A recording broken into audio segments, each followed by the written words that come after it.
Hello and welcome everyone to Copy and Paste, the clean and family friendly Reddit reading podcast. This is the 8th episode of r/NuclearRevenge. I didn't script this part, so let me just think of something. Where the payback gets a little too extreme. If you enjoy this podcast, I would greatly appreciate if you'd like and subscribe. Thank you for joining me. Okay, let's get started. In the first post, by user/used ad 9505 4905. There we go. To start off, this is a throwaway, as I don't want it to tie back to me. Also, buckle up, this is going to be a long ride. These events took place over several years. I hope it's worth the read. I'm gonna begin with the main players. Me, my ex-wife Pepper, revenge target number 1. Her boyfriend Steve, revenge target number 2. The boyfriend's ex-wife Maria, co-partner in the revenge. My daughter Sarah, and my friend Jason, accomplice in the revenge. With that said, let's get some backstory out of the way. So, Pepper and I had a very up and down marriage. It was one of those that I was madly in love with her, but looking back, I think she was in it for the money and convenience. She had one son we'll call Drug, because he was and still is a major drug addict before we got married, and I also had one son, name is unimportant, that I had full custody of. While married, we had Sarah. I toughed the marriage out for as long as I could, but eventually we just couldn't keep it together. We separated, and due to traveling some for work and having custody of my son, I moved back to my hometown a few states away, so my parents could help, but kept an apartment in the town that Pepper and Sarah lived in, so that I could still spend as much time with my daughter as I could. At this time, I asked my best friend Jason, who is a lawyer and owns his own firm, to do up a child support agreement for us. It is very important to note that we only addressed child support. It had nothing about custody or visitation or anything else in it. So, for about a year, this was how it would work. I would spend a month with Sarah while my parents watched my other son, then I would spend a month with my son. Almost exactly a year later, I could no longer afford keeping two households, and Peppa was wanting to move back to her hometown, which was in a different state, but closer to where I lived. So I gave up the apartment, and she moved. The new situation continued for a couple more years. Peppa and I remained friendly and even tried to reconcile the relationship a couple of times, but it wouldn't work out. I was still deeply in love with her, but we couldn't come to an agreement on things like where to live and such. I forced myself to try and move on and start dating. She had been dating basically from the day after I moved out. Even though I still loved her, our relationship moved more into good friends than husband and wife. So she finally meets Steve. I never told much about Steve other than he was a certified ethical hacker, and that is what he did for employment. Important later. While they were dating, she would send me texts about their dates. This hurt deeply, and looking back, I think this is what she wanted, but I tried to play the part of good friend and confidant. Steve and Peppa had been dating for 6 months, when out of the blue she tells me they broke up, and she realized that she is madly in love with me. Since it's at the beginning of summer, she packs some suitcases and heads to my state. They were going to spend the summer with me, and see if they like it or not. We had an amazing summer, all the kids are getting along, Jog even loved it here, so she makes it official. We're back together, and they're moving in. We went and registered my daughter for school. We were even able to get her on a Pee-wee cheerleading team for the summer. She made several friends and was loving being here. There was only one problem. Peppa still had an apartment that had all her furniture and stuff in it. I offered to go up with my truck and help load everything, but she insisted that her and Drug can get it done. So off they go to pack up and then head to their new home. As you can guess, things didn't go as planned. She was home for about 3 days when she informs me that under no circumstance will she move, and that her and Steve are in love, and are moving in with each other. To say I was destroyed was an understatement. I couldn't understand why she had done it. The worst part was she left it to me to tell Sarah the bad news. When I told her, the devastated look on her face started turning my feelings of hurt into feelings of anger. And then Sarah broke down and started begging to stay with me and started spilling the beans. She told me things about how her mum would leave with Steve for days and leave Drug in charge.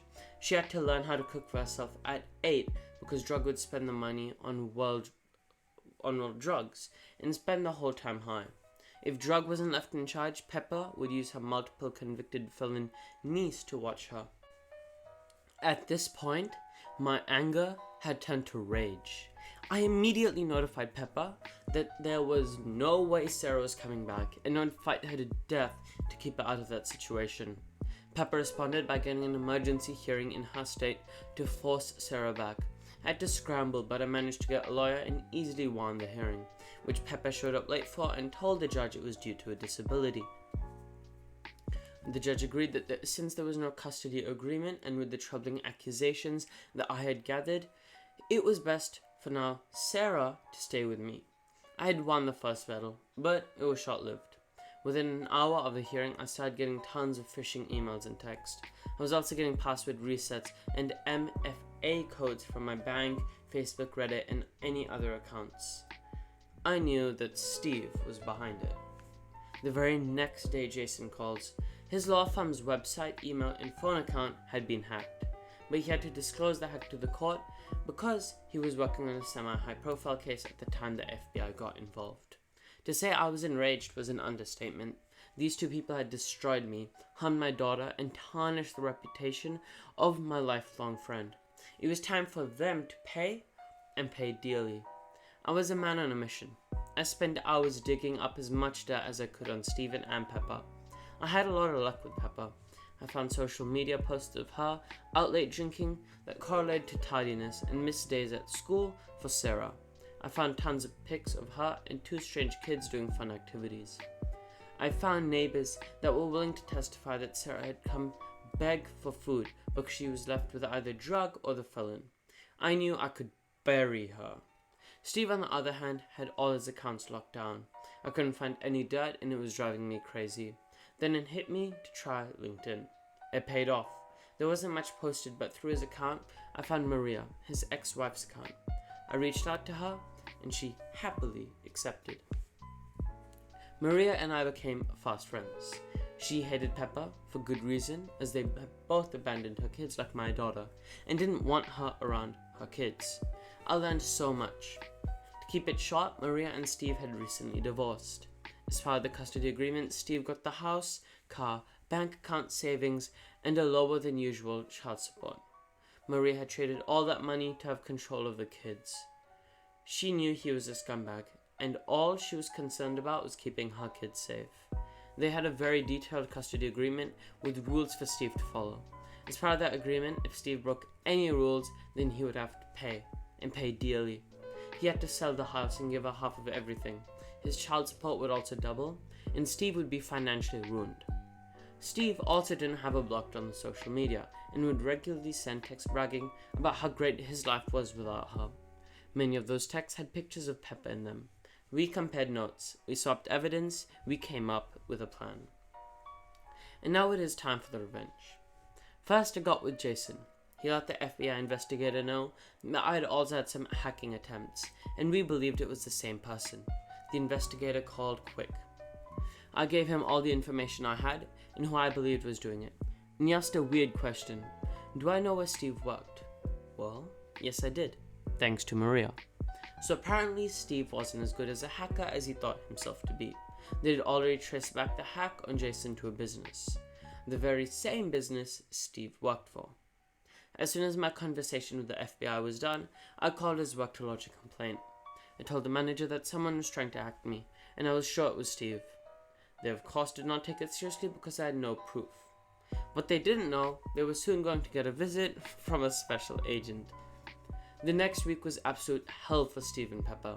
Pepper got served with divorce papers and a lawyer got served with all the evidence I'd gathered. My lawyer said it was the most complete investigation he had ever seen. I had all 40 tardiness and 19 absences tied to nights out drinking with Steve. I had hard proof of them abandoning my daughter for days at a time.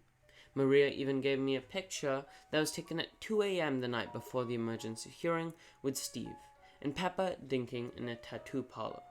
the same hearing, she was late too and said it was due to a disability.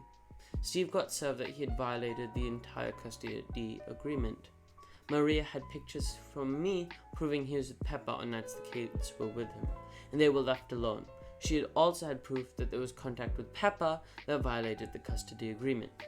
The fallout was awesome to watch. Steve was fired. Between my complaint, another older complaint of him hacking, and the FBI showing up, they had no choice but to fire him. He did avoid any legal issues as the FBI could never tie it directly to him. The word spread of why he was fired, and no one would ever hire him in an IT job again. He had to sell the house, liquidate all the investments and bank accounts, and give half to Maria. His child support got to stay the same since he no longer had a source of income. Last I heard, he was working at a grocery store. So, in his total income, went from $200,000 plus a year to less than $40,000 a year. As for Pepper, the divorce was swift and painful for her. The judge ruled in my favor for all counts. I got sole custody and sole decision making. She was forced to go to counseling, and her and Drug can only visit Sarah with a third-party supervisor paid for by Pepper. Sarah is doing much better. She still needs counseling, but she thrives in school and has many friends. She very rarely sees her mom, but she is much better off without her. Unfortunately, that was it for today. If you enjoyed this podcast, then I'd greatly appreciate for you to like and subscribe. Thank you for joining. Wait, no, that's the start. That's why I always have a script up. Well, I hope you enjoyed, and goodbye.